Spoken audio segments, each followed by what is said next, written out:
Welcome to the deep dive. Today we're plunging into a topic that's really sparking some crucial conversations. It's about denominations and local churches, how they might, rediscover their vitality and function like a movement again. Yeah, it's a really powerful idea, isn't it? And for this dive, we've got some, fascinating material, excerpts from a worksheet called What Might Local Churches Look Like? It's pretty practical. Action steps, historical context, the lot. Right. So our mission today is to really dig into these ideas. What are the core insights here? What steps, stand out as maybe most important for local churches now? And what lessons can we actually pull from the past? Okay, let's get started. Let's jump right into the core idea this material presents. It's quite direct, actually. Okay. It says the revival of the denomination as a movement. Well, it fundamentally depends on local churches. Yeah. And on fostering multiple church planting teams. It's not really a top-down thing. So the real engine is local. That feels right. And the worksheet gives a simple way to think about this. Something like gardening. Exactly, yeah. He uses this 5-step harvest model, or gardening model, you could say. Draws from Mark chapter 4. It's like a cycle anyone can grasp. Okay, what are the steps? Step 1, prepare. That just means connecting with people. Step 2, sow the seeds. Step 3, cultivate, nurture the growth. Step 4, harvest or gather the new disciples. And then step 5, multiply. Start the whole process again. Prepare, sow, cultivate, harvest, multiply. Simple loop. Okay. But cultivating growth, it's more than just steps, right? The material mentions specific movement qualities based on research. Yes, absolutely. It draws on insights from people like Steve Addison. He highlights these characteristics that seem, non-negotiable, really. For healthy local churches that act like a movement, there are 5 of them. 5 non-negotiables. What makes these 5 so critical? Well, you look back at historical movements, right? Yeah. And these qualities, they just keep showing up. First, there's white-hot faith. Not just agreeing with stuff, but believers really deeply encountering God, surrendering. Yeah. Second, a clear commitment to Jesus's cause. So the focus isn't just keeping the lights on, It's centered on making disciples, planting new churches, building the movement out. Right, outward focus. Third, contagious relationships, creating these environments where the gospel just kind of spreads naturally. Through real connections, disciples get made almost organically. Okay. Fourth, rapid mobilization.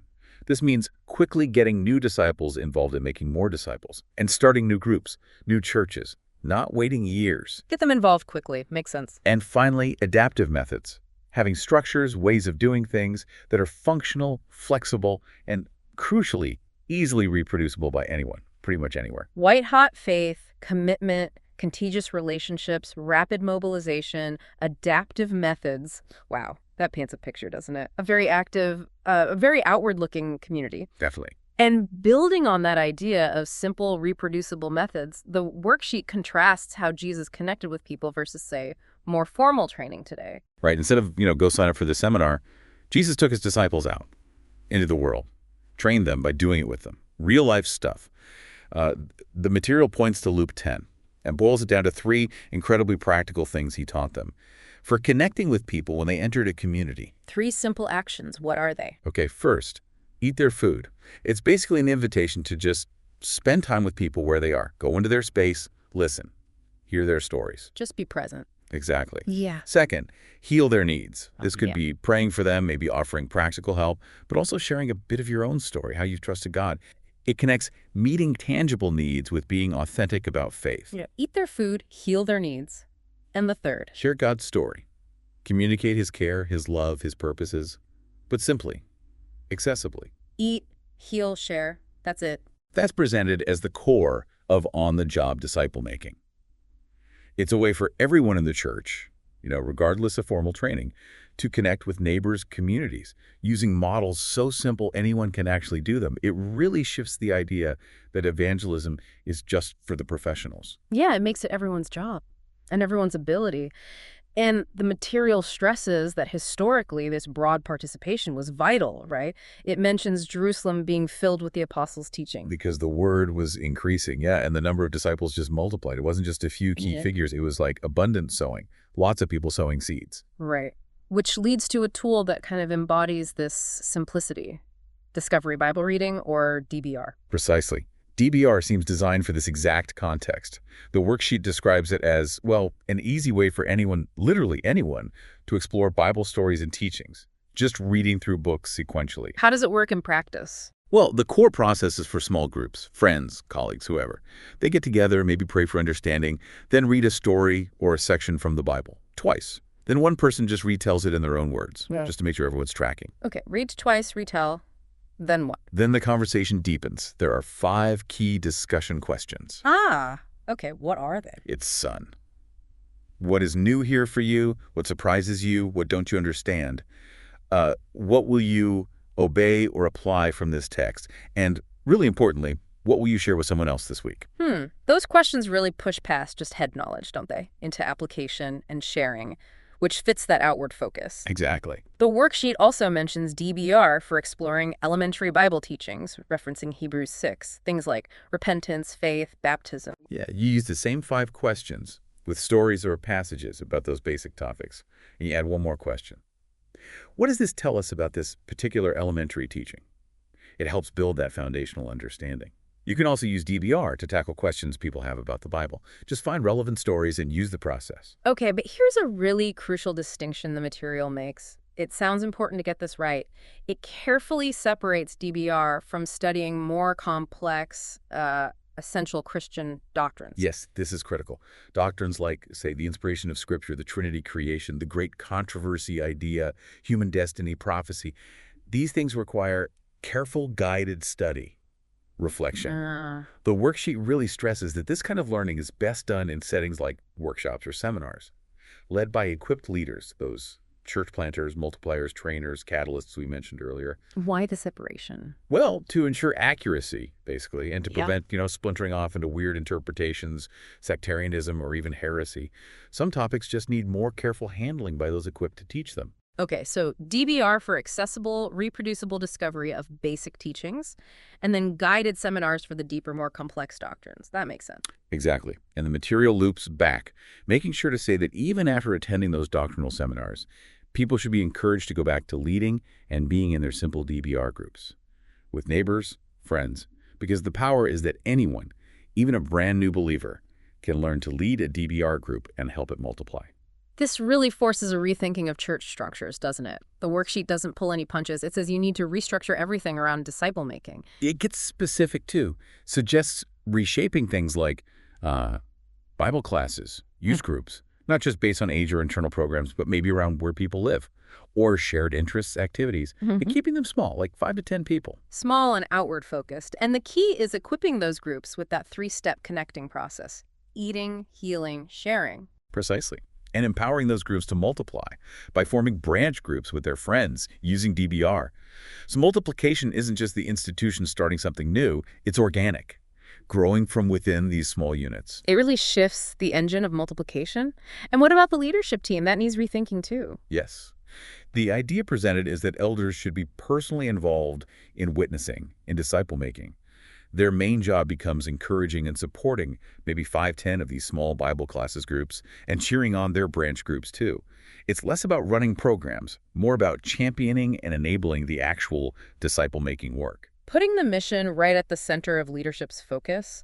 And the worksheet says this responsibility for mission falls on every local church, no matter the size. Every single one. Each church is seen as having responsibility for its specific area, its town, city, region. The idea is they be assessed, resourced, not just money, but training, guidance for revitalization and multiplication. You'd be helped to choose the right mission model for them. Like what kinds of models? Well, things like focusing on specific ethnic groups, the ethne approach, or focusing on relational networks, households, the oikos approach, or maybe setting up a central hub ministry, and choosing the strategy that fits their specific challenge best. Okay, that level of local responsibility, it leads to maybe one of the most challenging points: the pastor's role. The worksheet suggests looking back at history to redefine it. Yeah, it brings in insights from people like Bob Logan, Russell Burrell, referencing ideas from a Seeds church planting conference. The call is basically to return to the roots, how denominations started as movements, often growing out of simple Bible reading groups. And what did that historical model look like? It sounds pretty different. It was, yeah. Often the pioneers saw apostles and evangelists as the clergy. They were mobile, focused on planting churches in new areas and then moving on. Elders, pastors, deacons. Those were seen as local, lay, unpaid roles. Straight from the New Testament pattern, they argued. Local churches largely looked after themselves, led by these local lay elders. So no permanent paid clergy for each local church. Not in the early movement model described here, no. And the Yeah. tithing system was, well, radically focused on expansion. All the tithe went to a small regional office, and it was used only to support those mobile clergy planting in new territories. Wow. So local churches didn't keep tithe for their own running costs? Nope. It was seen as the fuel for the movement's frontier mission. Local care and mission were handled by the lay leaders without needing that central fund. That is a massive difference from today. And the results, the planting rates were dramatically different too. Starkly different. The worksheet gives actual historical numbers for North America per ordained pastor. I In the 1870s, it was like one new church for every 2 pastors. 1 for 2. Yeah. By the 1880s, it was more like 1 for every 5 or 6. 1890s, maybe 1 for every 4. Still incredible rates. And the modern comparison, that's got to be sobering. It really is. The worksheet does the math. Yeah. If modern North American pastors planted at that 1870s rate, you'd be looking at over 1,800 new churches a year. Even at the 1880s, 90s rates, it's still over 600, maybe 700 new churches annually. Wow. Compared to what? Well, the worksheet notes that in the early 1990s, the actual rate was maybe 30 a year. It improved after conferences like Seeds, got up to maybe 150 a year. But still, the gap is just enormous. And the material puts that down to shifting from being a mission movement to a settled institutional organization. That's the core argument. And returning to that movement footing, well, it would require radical reskilling, the worksheet says. Carefully managed change. It acknowledges that would be incredibly difficult. But the alternative? The alternative, it argues, for a movement meant to be advancing God's mission is decline, demise, which isn't really a viable option.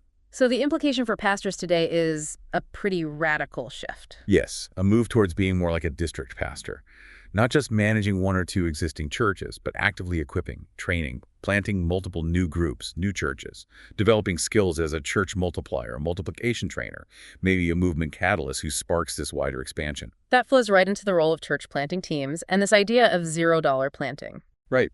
The material circles back to, say, new church plants, in this model, are basically gatherings of new disciples.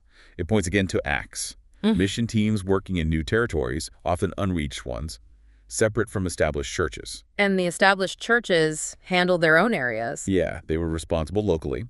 And crucially, nobody got paid from central funds for that local ongoing work. So modern mission agencies or teams should ideally mirror that, focusing on the frontiers. The suggestion is, yeah, they should be disciple-making, church-planting teams reaching genuinely new territories or people groups, places existing churches aren't reaching, and their stories, breaking new ground, can inspire the existing churches. And within these teams, you'd have different roles. Exactly. Seed sowers, church planters gathering the first groups, church multipliers helping those groups reproduce, trainers equipping others, and catalysts helping spark the wider movement. Okay. And $0 church planting. That sounds like a very practical expression of this. Yeah. It's highlighted as an approach that really resonates today, across generations.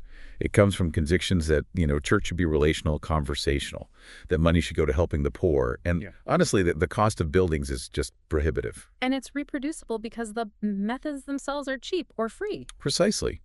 Using that simple 3-step connecting process, fostering DBR groups, you can do that anywhere. Homes, cafes, offices, libraries, parks. It costs next to nothing compared to buildings and maintenance. What if a project needs funding, something for the community? Well, the worksheet suggests partnering. For bigger community projects, teams can connect with local authorities, businesses, individuals for support.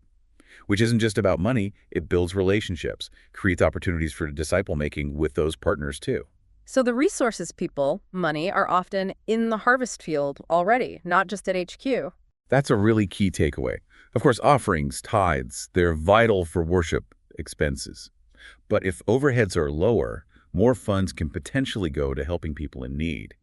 And following that Acts model again, while some on the initial planting team might get central support, they move on. They move on once the group becomes a functioning church plant. That's the idea from Acts, leaving the new church responsible for its own local mission and support. Which brings us to a really basic question that the material tackles, drawing on Steve Addison again. When does a group actually become a church plant? How do you define that? Yeah, that's critical for movements, isn't it? The material describes those early groups almost like dotted circles. Fluid, open, maybe just 3 to 10 people, family, friends, no big commitment initially, just exploring a gospel story somewhere natural. Some people in those groups might become believers, get baptized. So how does that fluid group become something more, a recognized church plant?